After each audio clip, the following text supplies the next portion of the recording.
The member for Orleans. Thank you very much, Mr. Speaker. My question is for the Premier. Ontarians know all too well that the Premier's gravy train is running down the tracks and it's filled with his friends, his family, and his insiders. And in an attempt to make some more friends, the gravy train stopped in Ottawa a couple of weeks ago, Mr. Speaker, where the Premier promised to re-upload Highway 174 to the province. The problem, Mr. Speaker, is that the Communications Department said things like potential provincial ownership of the road, and that the deal would, in quotes, explore and assess the considerations related to ownership.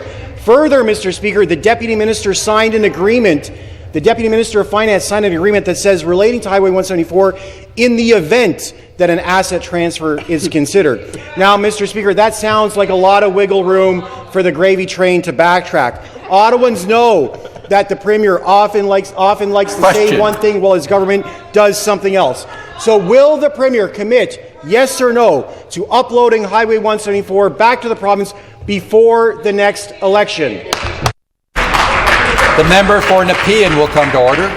The Minister of Municipal Affairs and Housing can reply. You know, Mr. Speaker, I absolutely love having this Liberal Party here because they highlight every single day why they will never, ever form another government. Now, we went to Ottawa, we signed a new deal with Ottawa, which was roundly applauded by the Mayor of Ottawa, which was applauded by the community as a whole, Mr. Speaker. Now, I'm trying to... A guy who built a train in Ottawa that does not work is giving us advice on infrastructure, Mr. Speaker, coming from a party who, when asked to build bridges in the province of Ontario, built them upside down, Mr. Speaker. So I'll tell you what we'll do. I can't hear you. Yeah. The member for Ottawa South is warned. My patience is exhausted. Supplementary question. Well, thank you, Mr. Speaker. Again, my question is for the Premier. The Premier and his government and too many politicians in Ottawa are grasping at straws if they think that a fake deal to upload Highway 174 that won't happen for years is going to convince anyone. Now, Mr. Speaker, just about 2 years ago, the government published the transportation plan for Eastern Ontario. It's 35 pages on how the government plans to prepare for the future, connect people, improve safety, and etc. And you know what, Mr. Speaker? You know what there's no mention of in that transportation plan for the future of Eastern Ontario? Highway 174, Mr. Speaker. Highway 174 and 17, which connects Eastern Ontario from Hawkesbury through Alfred and Wendover and Rockland and Cumberland and Orleans and all the way into Ottawa. Not a single mention in the Master Transportation Plan for the province. Mr. Speaker, since the Premier won't commit to uploading the highway before the next election, will his government to updating the plan to ensure that the improvements that are needed for 174 actually happen?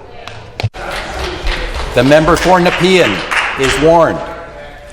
The Minister of Municipal Affairs and Housing can reply. Again, sir, Mr. Speaker, not only are we going to upload Highway 174, we're going to make sure that transit transportation in Ottawa actually works, Mr. Speaker. Now, for 15 years, the members opposite had the opportunity to do anything, but they did nothing. But we're not only doing that, on the advice, of course, of the members of Parliament, provincial Parliament from the Ottawa area, we heard that the need to make investments in law and order in some of the parts of Ottawa, in social housing in those areas. I want to thank the member for Nepean and for Carleton for bringing those forward. They played a critical role in helping us negotiate a deal with the City of Ottawa, which the City of Ottawa has said will move that city forward, will ensure that we have a national capital that we can continue to all be proud of, Mr. Speaker. We'll have safer communities. We'll have better transit transportation. The member for Nepean was fighting for how many years to get an exchange, an interchange off of, what was it? Barnsdale. The Barnsdale. Barnsdale. You know who wouldn't build a Barnsdale exit, Mr. Speaker? It was the Liberals. And now we're supposed to take advice from the Liberals on anything to do with transit transportation? I think not.